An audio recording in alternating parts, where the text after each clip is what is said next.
శ్రీ గురుభ్యో నమః. ఓం సదాశివసమారంభాం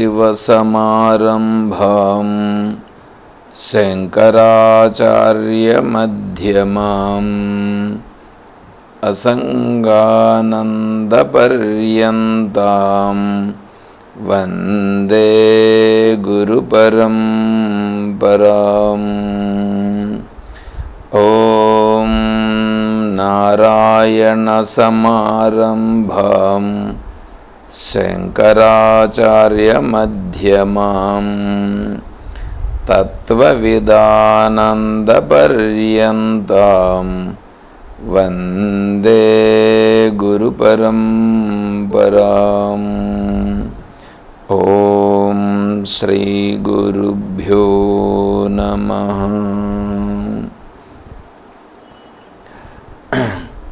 పూజ్య గురుదేవులు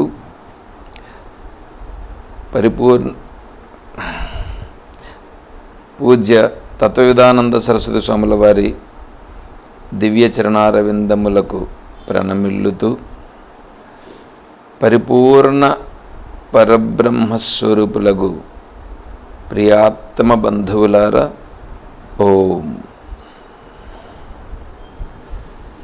శ్రీమద్ భగవద్గీత మనం ఏకాదశాధ్యాయంలో ఉన్నాం. అందులో 31వ శ్లోకంలోకి వచ్చినాం.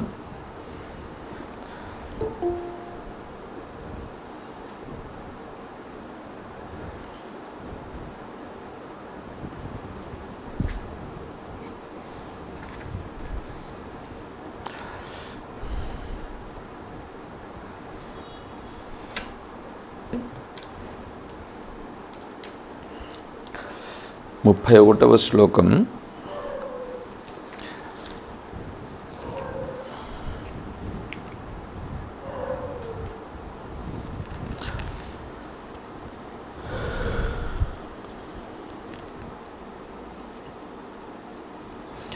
ఆఖ్యాహి మే కో భవానుగ్రరూపో నమోస్తుతే దేవవర ప్రసీద విజ్ఞాతుమిచ్ఛామి భవంతమాద్యం నహి ప్రజానామి తవ ప్రవృత్తిం.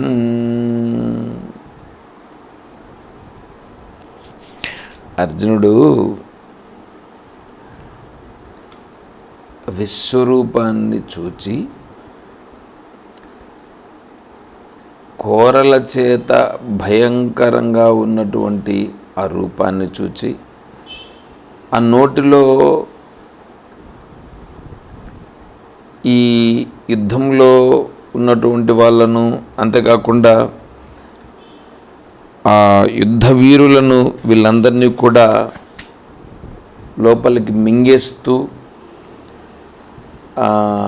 ఆ పండ్ల మధ్యలో చిక్కులుకొని ఉన్నటువంటి వాళ్ళను కొంతమందిని, అంతేకాకుండా నాలుగు పైన పడి పచ్చడైపోయిన వాళ్ళను కొంతమందిని, ఇట్లా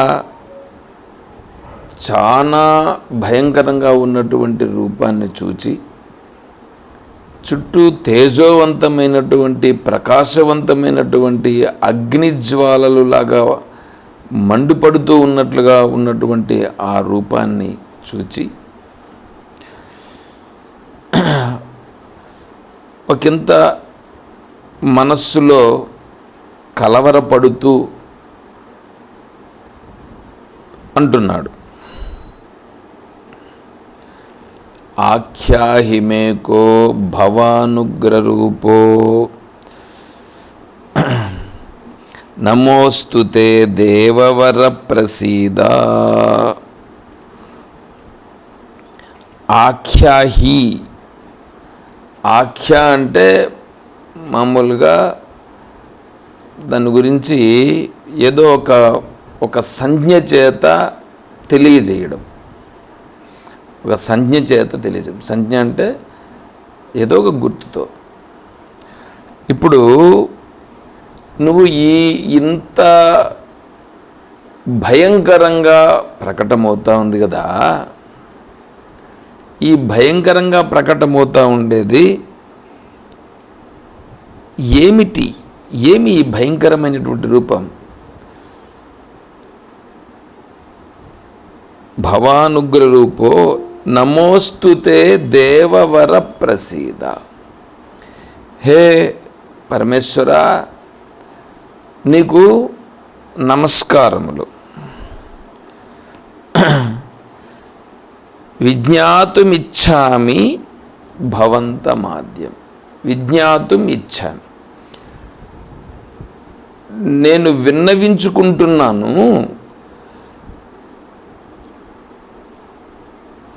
ఇచ్చామి, తెలుసుకోవాలని కూడా అనుకుంటున్నాను.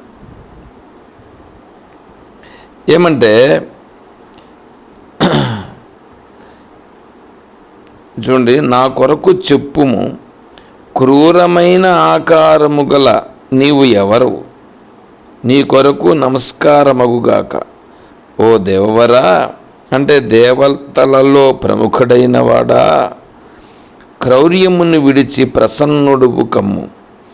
జగత్తునకు ఆదియందున్న నిన్ను నేను వివరముగా తెలియగోరుచున్నాను.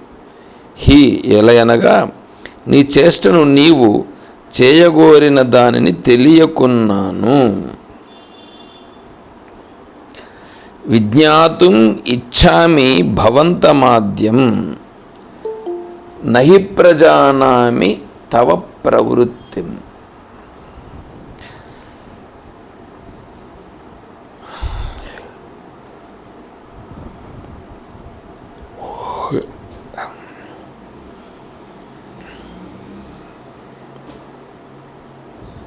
హే పరమేశ్వర, ఇంత భయంకరంగా ఉన్నటువంటి స్వరూపమును ఎందుకు వచ్చింది, దీని పరిస్థితి ఏంటి అనేటువంటి విషయాన్ని నేను తెలుసుకోవాలని నేను అడుగుతున్నాను. అంతేకాకుండా ఇంత భయంకరమైనటువంటి స్వరూపంతో ప్రకటమైంది కదా, ఎందుకోసం? నహి ప్రజానామి తవ ప్రవృత్తిం. తవ ప్రవృత్తిం అంటే ఇప్పుడు ఏమి చెయ్యాలనే ఉద్దేశంతో ఈ విధంగా ప్రకటన కావడం జరిగింది. ఇక్కడ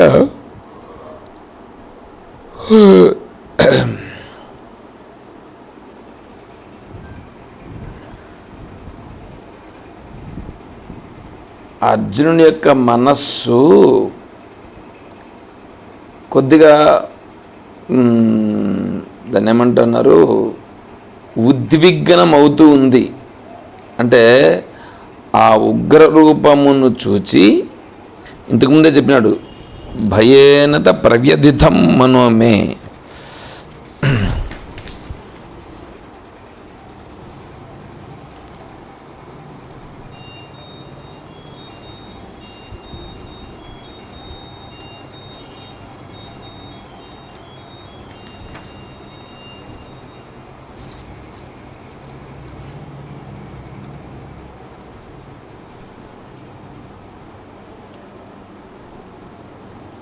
ఇరవై 24వ శ్లోకంలో దృష్ట్వాహిత్వాం ప్రవ్యధితాంతరాత్మ ధృతిం నవిందామి శమంచ విష్ణు. ప్రవ్యధితాంతరాత్మ అంటే నా యొక్క అంతఃకరణము వ్యధ చెందడం ప్రారంభించింది. ఆ వ్యధ చెందడం అనేటువంటిది జరుగుతూ ఉంది. ఇది ఎందుకు అంటే, ఇప్పుడు మీరు దాన్ని ఒక సైడ్లో కొద్దిగా పెట్టుకోండి. దీని గురించి మళ్ళీ నేను వివరణకు వస్తాను. అంటే ఆయన కొద్దిగా భయపడుతున్నాడు అనేటువంటి దాన్ని ఒక సంకేతాన్ని చెప్తున్నాడు. ఇప్పుడు ఈ విధమైనటువంటి భయంకరమైనటువంటి రూపము ఎందుకు వచ్చింది? ఈ భయంకరమైన రూపము రావాల్సినటువంటి అంటే నహి ప్రజానామి తవ ప్రవృత్తిం. ప్రవృత్తి అంటే ఇప్పుడు చేసేటువంటి దాన్ని ప్రవృత్తి అంటారు. నువ్వు వచ్చినావు కదా, ఏమి చేయాలనుకుంటున్నావో అది నేను తెలుసుకోవాలని నేను అనుకుంటున్నాను అని ప్రశ్న వేశారు అర్జునుడు. అప్పుడు భగవంతుడు చెప్తున్నాడు, అంటే ఆ రూపములో ఉన్నటువంటి స్వరూపము చెప్తూ ఉన్నది. ఆ రూపంలో ఉన్నది కూడా భగవంతుడే కాబట్టి, అంటే ఇప్పుడు ఆ రూపంలో ఉన్నది భగవంతుడు. ఏమిటండి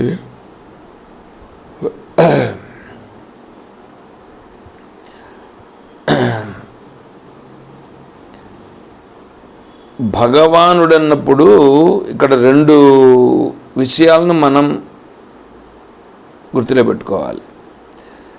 షడ్గుణైశ్వర్య సంపన్నుడు సగుణ బ్రహ్మ అనేది ఒకటి, షడ్గుణైశ్వర్య సంపన్నుడు.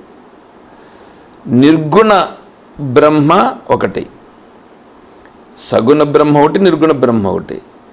దీంట్లో ఇప్పుడు సగుణ బ్రహ్మలో ఉన్నటువంటి ఉత్కృష్టమైనటువంటి, అంటే ఏ తత్ స్వరూపము ద్వారా ప్రకటమగుచున్నదో ఆ తత్ అనేటువంటి స్వరూపము, దాన్ని ఎప్పుడైతే తను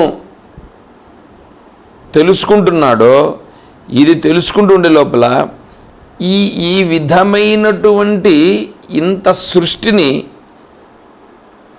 చేశారు కదా, ఈ సృష్టిని చేసి దీని వలన నీకుండేటువంటి ప్రయోజనం ఏంటి? సృష్టిని చెయ్యడమే కాకుండా దాన్ని ఏదో ఒక దీని ప్రకారం సృష్టి కంటిన్యూషన్ అవుతూ ఉంది. అదేంటి? ఆ సృష్టిని ఇప్పుడు మళ్ళీ నువ్వు ఏం చేయడానికని ఇట్లా వచ్చినావో ఇది ఏంటి అంటే, తత్స్వరూపాన్ని గురించి తెలుసుకున్నప్పుడు ఈ విధమైనటువంటి భావాలు మనకు కలుగుతాయి. మనకు సహజంగా కలుగుతూ ఉంటుంది. ఏమంటే, అసలు ఈ దేవుడు ఈ సృష్టిని ఎందుకు సృష్టించాలి? ఈ సృష్టిని సృష్టించినప్పుడు వీళ్ళందరికీ ఈ కష్టాలను ఎందుకు ఇవ్వాలి? ఈ కష్టాలు ఇచ్చి వీళ్ళందరూ దేవుణ్ణి ప్రార్థించేటట్లుగా చేసుకోవడానికి ఆ దేవుడు ఇట్లా ఏమైనా చేస్తున్నాడా? ఏమప్పా,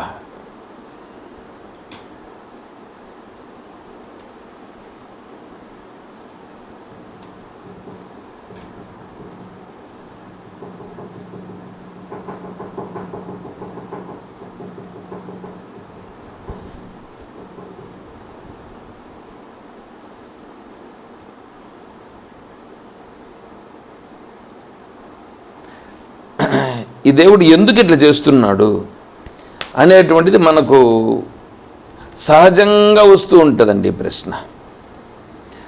ఏమంటే మీకు ఎవరికి అనిపించలేదు ఎట్లాగా?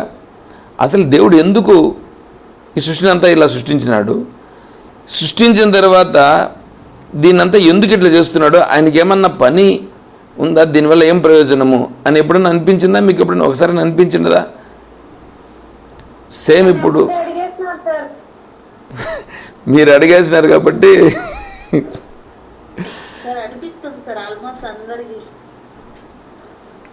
ఇప్పుడు అర్జునుడు అదే ప్రశ్న అడుగుతున్నాడు ఇక్కడ. ఎందుకు నువ్వు ఇలా వచ్చినావు ఇప్పుడు అని అంటే, దానికి సమాధానంగా ఇప్పుడు భగవంతుడు చెప్తున్నాడు. సగుణ రూపంలో ఉన్నటువంటి బ్రహ్మ చెప్తున్నది. ఇప్పుడు భగవద్గీతలో సగుణ రూపంలో ఉన్నటువంటి బ్రహ్మ సగుణం గురించి ఒకసారి చెప్తుంది, ఇంకోసారి నిర్గుణం గురించి చెప్తుంది. నిర్గుణం గురించి చెప్పాలంటే ఎవరు చెప్పాలి? నిర్గుణం మాట్లాడదు, నిర్గుణం మాట్లాడదు, అది ఏమి చెయ్యదు. ఏమన్నా చేయాలి చెప్పాలంటే సగుణమే చెప్పాలి, అంటే సగుణ బ్రహ్మ. కాబట్టి ఆ సగుణ బ్రహ్మ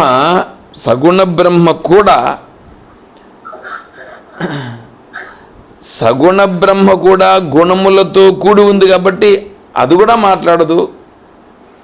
మరి ఇంకా చెప్పాలనంటే సగుణ రూపంగా ఉన్నటువంటి స్వరూపమే ఏదో ఒక అంటే ఇలా మాట్లాడగలిగేటువంటి సామర్థ్యం కలిగినటువంటి ఒక రూపాన్ని తీసుకొని అది చెప్పాలి. అందుకని నిర్గుణ బ్రహ్మ, సగుణ బ్రహ్మ.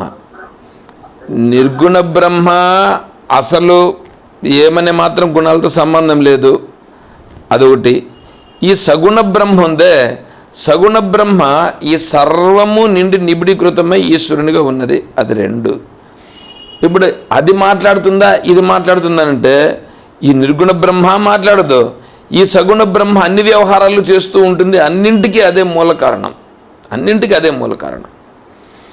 తర్వాత ఈ ఈ ఈ నామరూపాలుగా ఉన్నటువంటి జీవులందరినీ కూడా అదే సృష్టించింది, అదే సృష్టించి అదే పరిపాలిస్తూ ఉన్నది. ఇప్పుడు అది ఎందుకు చేసింది ఈ పని? ప్లస్ ఇప్పుడు ఏంటి దీని యొక్క పరిస్థితి ఏంటి అనేటువంటిది ఇప్పుడు ఇక్కడ ప్రశ్న వచ్చింది. దాన్ని చెప్పాలంటే అదే చెప్పలేదు. అంటే శబ్దరూపంగా మాట్లాడాలంటే కూడా సగుణ బ్రహ్మ ఉన్నప్పటికీ అది ఒక రూపాన్ని ధరించి చెప్పాల్సి వస్తుంది.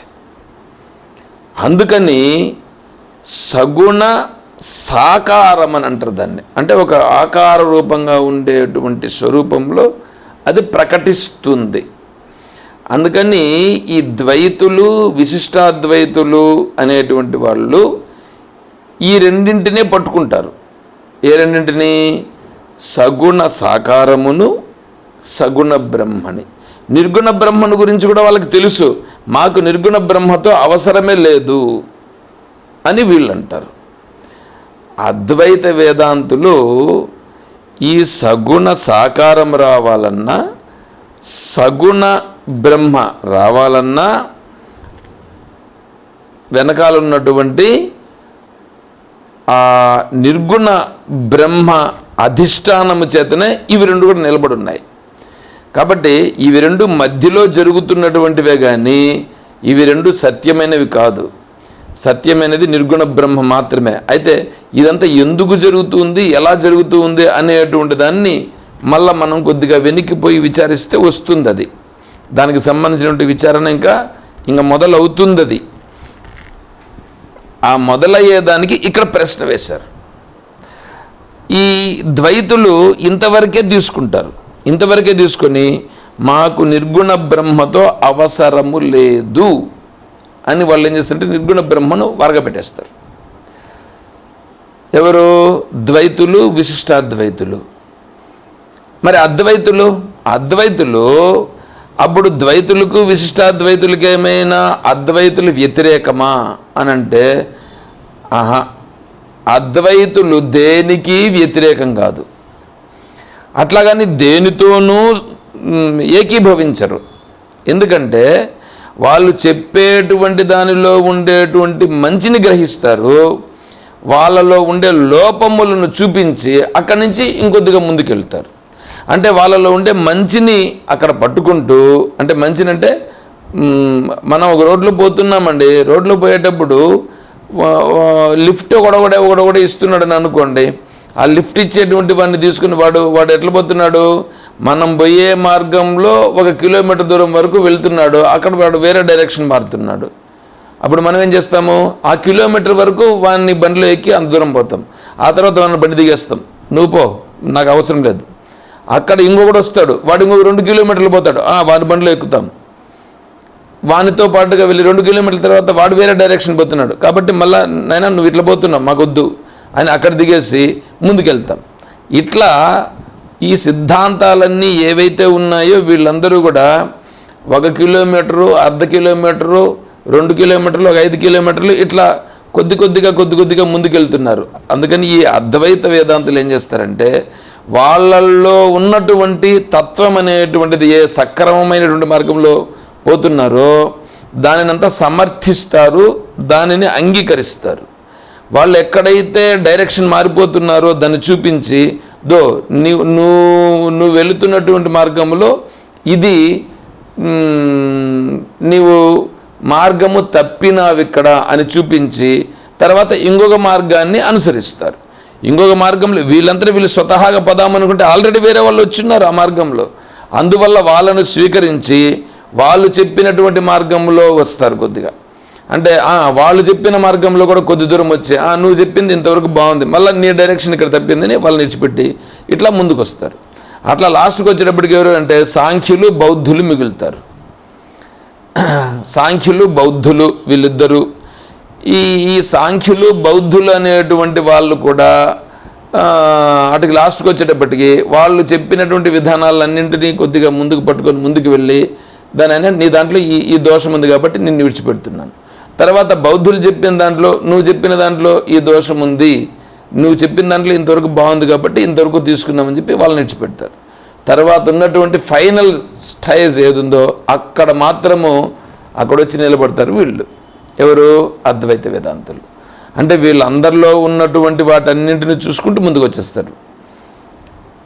ఇక్కడ కూడా ఈ ద్వైతులు విశిష్టాద్వైతులు సగుణ సాకారము సగుణ బ్రహ్మ రెండింటిని పెట్టుకొని ఈ నిర్గుణ బ్రహ్మతో మాకు అవసరం లేదంటారు.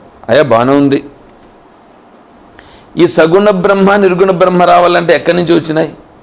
ఇవి రెండుకి స్వయం ప్రతిపత్తి ఉందా అంటే స్వయంగా ఉండగలిగే సామర్థ్యం వీటికుందా అంటే ఇవి రెండిటికి స్వయంగా ఉండే సామర్థ్యం వీటికి లేదు.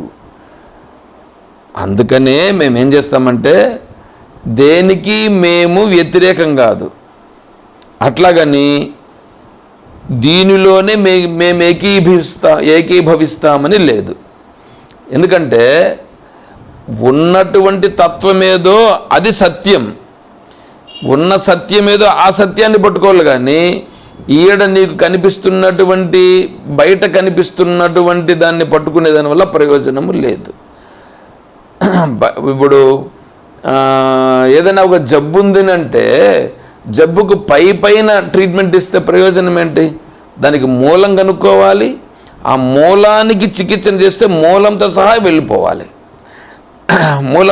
వెళ్ళిపోవాలన్నమాట.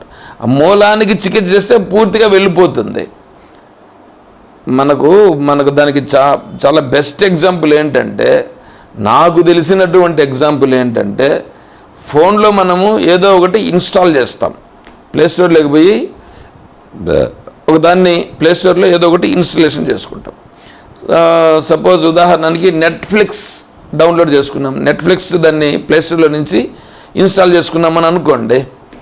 అది ఇప్పుడు నెట్ఫ్లిక్స్ అనేటువంటిది కనిపిస్తూ ఉంటుంది.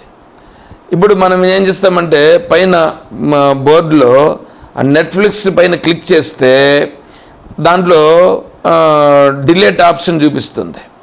అంటే నెట్ఫ్లిక్స్ను పైన స్క్రీన్ మీద లేకుండా తీసేయచ్చు.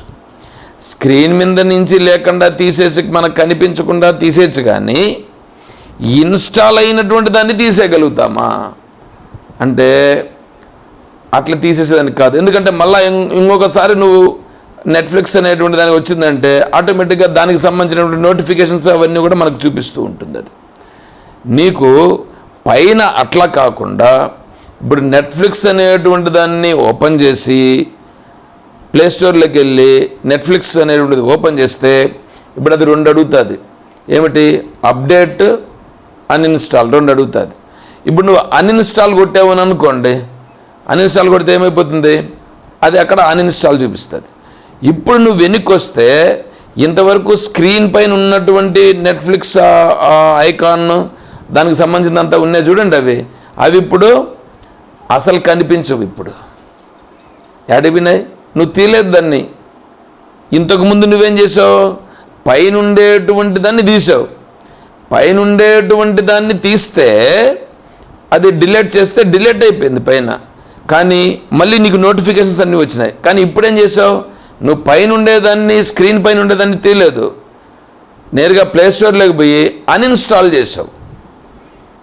అన్ఇన్స్టాల్ చేస్తే అక్కడ అన్ఇన్స్టాల్ అయిపోయింది. అక్కడ అన్ఇన్స్టాల్ అయిందో లేదో ఇక్కడ ఆటోమేటిక్గా పైన స్క్రీన్ పైన దానికి సంబంధించిన ఛాయలు ఏవి లేవు, నోటిఫికేషన్స్ కూడా రావు. ఏమంటే అర్థమైందా ఇది?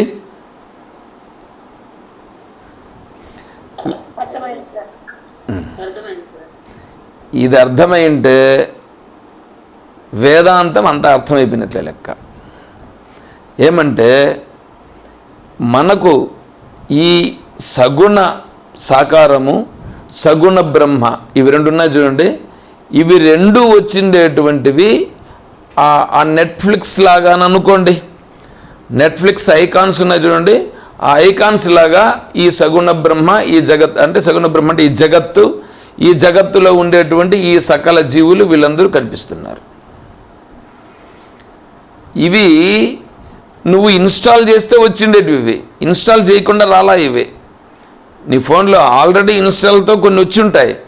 ఆల్రెడీ నువ్వు కొనేటప్పుడే ఒక ఫోన్ కొన్నావంటే ఆ ఫోన్లో కొన్ని ఆల్రెడీ దాంట్లో ఫీచర్స్ ఉంటాయి. ఆ ఫీచర్స్ ఉండేటివే నువ్వు కొంటావు. నీకు తెలియకుండా కొన్నా తెలుసుకున్నా ఆ ఫీచర్స్ అనేటువంటివి ఆ ఫోన్లో ఇన్స్టాలేషన్ అయి ఉంటాయి. నువ్వు దాన్నే ఎందుకు కొన్నావు అంటే నీకు దానికి సంబంధం ఉంది కాబట్టి కొన్నావు. అదేవిధంగానే ఈ జగత్తులోకి నేను ఎందుకు వచ్చినానంటే నీకు ఆ జగత్తుకు ఏదో కర్మ సంబంధంలో నీవు ముందు ఉంది కాబట్టి వచ్చినావు. బాగానే ఉంది. ఇప్పుడు నువ్వేం చేయాలి?